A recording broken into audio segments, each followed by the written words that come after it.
Hello everyone and welcome back to Yosemite Valley and welcome to potentially my best habitat build yet. Yeah, that's quite a bold phrase to start a episode, but I am pretty confident because several reasons we are going to talk about why I am really so in awe with this habitat. And funny story, it is not that long of a time lapse because well, actually, a lot of planning went into it. Now, if you've seen last episode of Yosemite Valley, which was the Pygmy Hippo part of the dome, if not, I'll put a link to the top right now. You can watch it before and then just jump back because it's quite important because it sets sails for this dome structure in total. Now, I really had a plan in mind. And as I said, and I stress this quite often, sometimes I just have a bare idea, like a very rough draft in my head of what I want to do and what it should be in the end. And sometimes, and this is one of these rare occasions, I do have a specific idea in my mind. And when I have the setup right, that I can realize it, it is going to be quick, first of all. And second of all, it most likely is going to look great just because the game lets me. But just to explain a little bit what went through my head, you might have seen me tackling the Capuchin Monkeys lately quite often, and that was not only because I like them quite a lot and I think they're a pretty cool addition to the game. It was also to test how they act. Now, I did do the habitat in the Sky Gardens. I did one that I never released. It was more or less just a testing one. I did one in my franchise zoo, in the old franchise zoo. And all in all, I learned a lot about their behavior and how they move. And if there's one thing that I want to really point out about these animals, it is that these animals in the game are moving quite nicely. They are really climbing nicely. They're acting very nicely indeed, a bit like lemurs, to be honest. I think they should basically share the same base model, I guess. I think they definitely tweaked some of the animations, but I think the base model is pretty simply that one.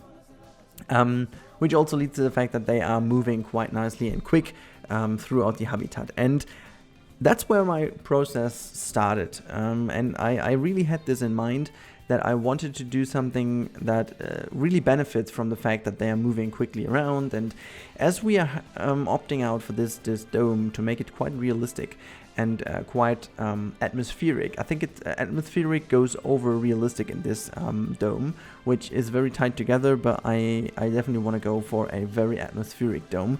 I wanted to make a build that reminds me of most of the tropical houses I have been to. And if there's one thing that all these houses share that I've been to, then it is the fact that they are very intricate builds and that they are very layered. So they are really using the space available to the max, also in terms of height and not only in width. And exactly there is the two things matching. The first thing, as I just explained, the animal, how it moves and how quick it is. And the second thing, I wanted to take advantage of the size, of the sheer height of this dome. So you're going to see in a bit, before we start, I am doing the basic layout because we are doing also a Nile monitor habitat next episode. I just wanted to lay out the rough positioning and placement of it.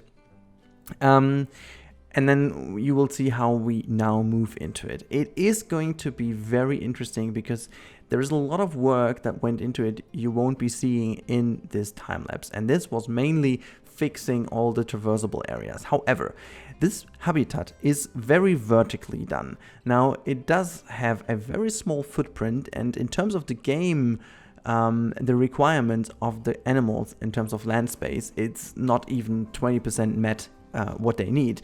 But funny story though, the climbable area they have is like, I think it's like 30 times the amount they would need. And since this is Sandbox, I think we can totally forget about what the game asks us to do, because in fact they have way more land available than they actually need in combination. So if you do add together the climbable area and the ground area, we have way more space for these animals available than what the game asks us. And in terms of realism, that's what I want to have. I don't really care about the fact that they don't have enough ground space, if you will. It's kind of a traversable area, but loads loads of the traversable area is not actually calculated as traversable area. I'm going to talk about this in the real-time part at the end of the episode because it is quite interesting, and it also leads into something I'm going to release at the weekend, which is going to be a very crazy deep dive into the climbing and movement and traversable area in this game. It's going to be very interesting. I really put a lot of time and effort into making this video. It's not really finished yet because I also took some learnings out of this build. But there's a lot to learn about this, and hopefully this will even give Frontier a little bit of a hint.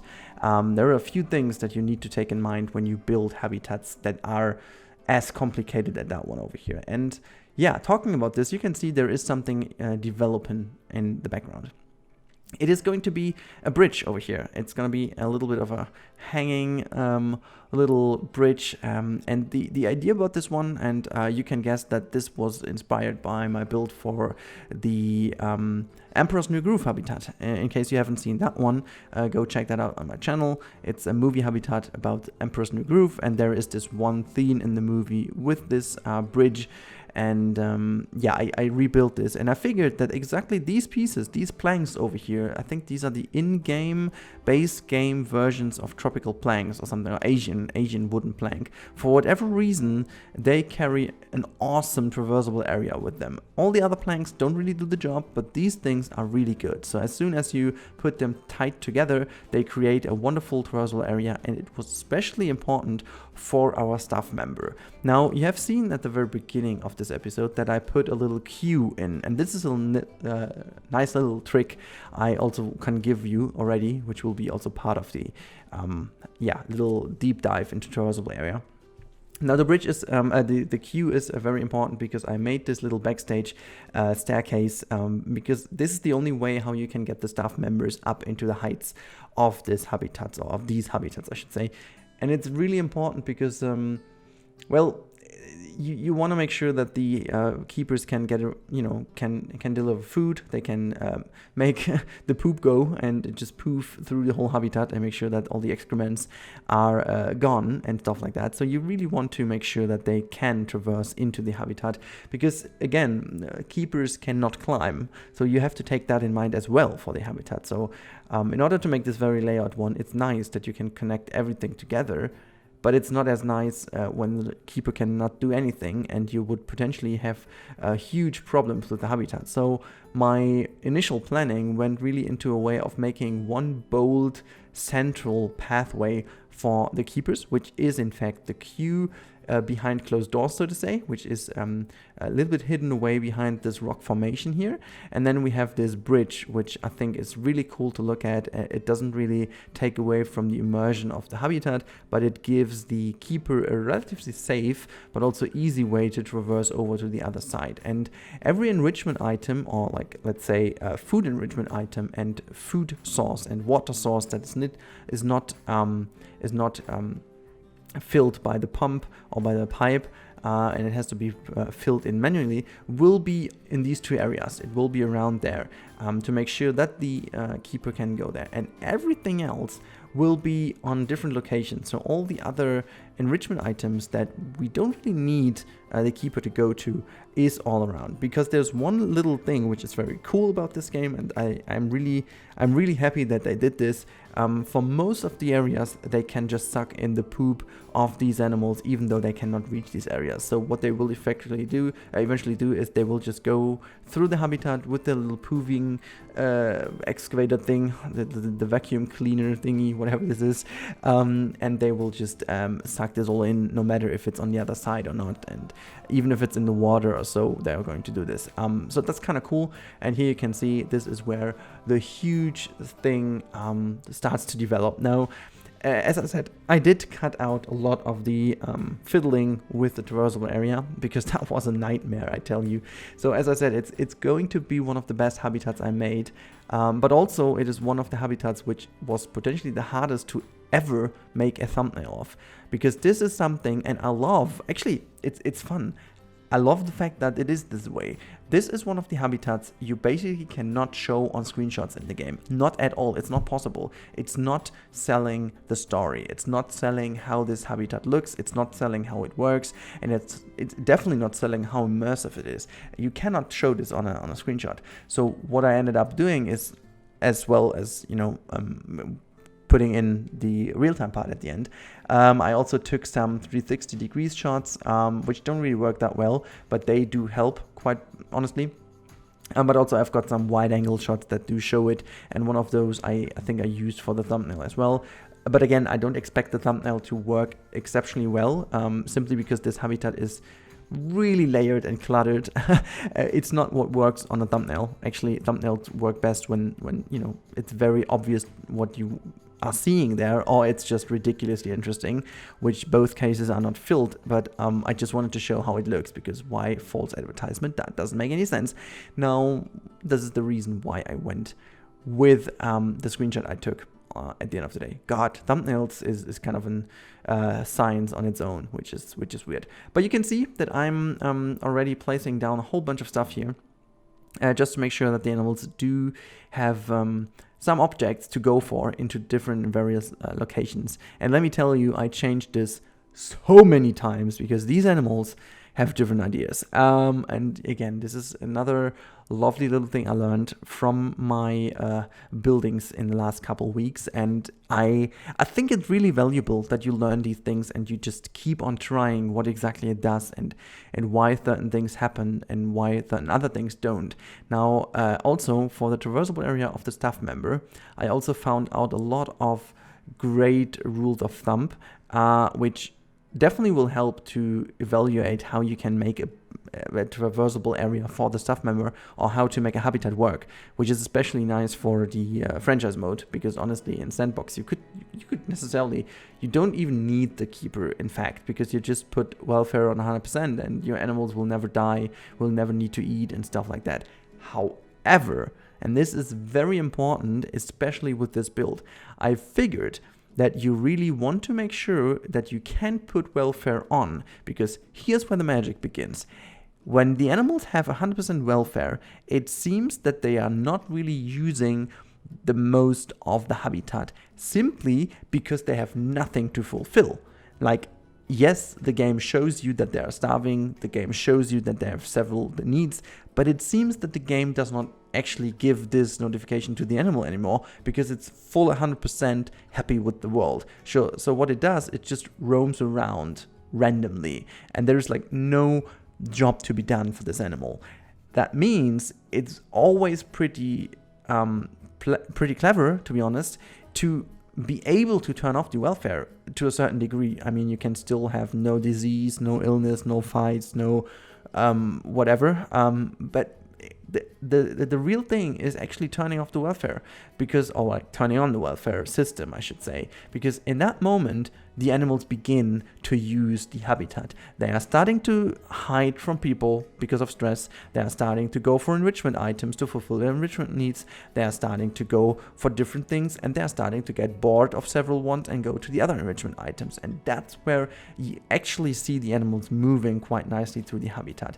And yeah, maybe I'm a bit stupid to give away all the tips already, but I think it's kind of cool for those of you who stick with me throughout the episode, because we are like 13 and a half minutes in. For those of you who stick with me until this point in time, they very much deserve it, because most people just skip through the video, and then I can say hello for those people who just skip to this point in time, and then these people wonder why I caught them skipping to here. But it's just kind of a little bit of a easy thing to spot, because there are some kind of typical spots in the video where the people do jump to. You can see that in the stats, and then people usually just like watch the first 2 minutes, then they skip in like, let's say 30% through, and then they just watch another 2 minutes, and then they skip like 70% through, and then they watch a few minutes, and then they skip to 90% through and watch the rest of the video. This is like a typical behavior of how people check the videos, which is totally fine. This is exactly how I do it too.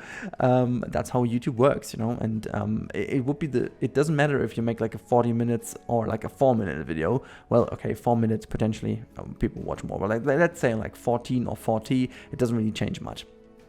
But yeah, last thing we need to talk about is this wonderful little cocon, or like sleeping bowl, as I like to call it. This was one thing I saw on the Zoo Chat forums, and there were a few cool Capuchin monkey habitat ideas, and one of those had these hanging bulbs, as I used them also for the lemur island or lemur house in Kuali, but they are just like a tweaked version because I could make them way smaller, which is pretty cool because they can still use it, and this is exactly the smallest footprint you can take before the traversable area is not working anymore. But yeah, you can see I'm like hanging them down from the roof to create a nice effect, and yeah. That's about it from my side of the time-lapse. We will now jump over into the real-time part, and trust me, stick with me. It's gonna be very awesome. I hope I'm not really promising too much here, but as I said, for me, it's one of my best habitats yet. Maybe even the best. Let's check it out after the cut.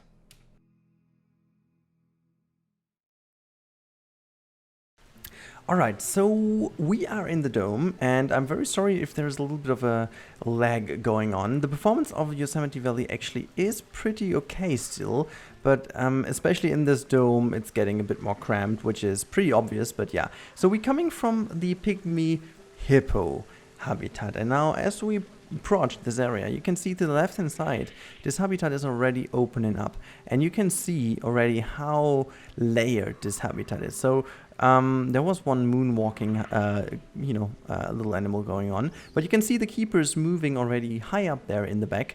We are getting in the backstage area just to give you a little impression of what that is like, but you can still see already some of the animals down here. You can see an animal moving there while this dude just came running through here. There's an animal jumping, and I have these little sleeping bulbs in the air here, so they are rotated in a way that the animals have some privacy if they're in. So I didn't want to rotate them so that the people can see it when they move across here, and we will also put a lot of foliage in so that you just can get a glimpse through here. I don't want them to see all of the animals because and this is why I'm just keeping you a little bit I need a little bit of your patience, okay? We will get there eventually, but I want to show you. So this is the Nile monitor habitat, which is going to be filled next episode.